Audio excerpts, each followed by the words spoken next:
T20 world కప్‌లో సంచలనం యూఎస్‌తో జరిగిన మ్యాచ్‌లో పాకిస్తాన్ తడబడింది. స్టార్ బ్యాటర్లు, బౌలర్లు ఉన్న పాక్ ఏ దశలోనూ యూఎస్ఏకు పోటీ ఇవ్వలేదు. ముఖ్యంగా యూఎస్ఏ టీమ్ కెప్టెన్ అయిన మోనక్ పటేల్ హాఫ్ సెంచరీతో చెలరేగిపోయాడు. బౌలింగ్‌లో నెట్వల్కర్ అద్భుతమైన బౌలింగ్ చేశాడు. అతడు సూపర్ ఓవర్‌లో అద్భుతంగా బౌలింగ్ చేశాడు.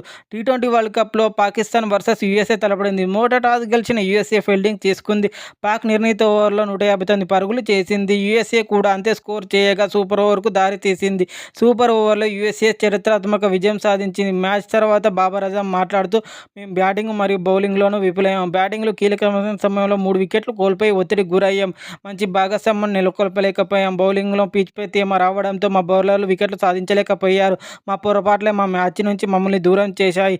యూఎస్ఏ టీంకు అభినందనలు. వారు మెరుగైన ప్రదర్శన కనబరిచాడు అన్నాడు. యూఎస్ఏ టీం ఆడిన 2 మ్యాచ్‌లో 2 విజయాలు సాధించి పాయింట్స్ టేబుల్‌లో మొదటి స్థానంలో ఉంది. పాకిస్తాన్ తర్వాత జరగబోయే మ్యాచ్‌లో భారత్‌తో తలపడబోతుంది. Please subscribe my channel. మరిన్ని అప్డేట్స్ కోసం నా ఛానల్‌ని సబ్స్క్రైబ్ చేసుకోండి.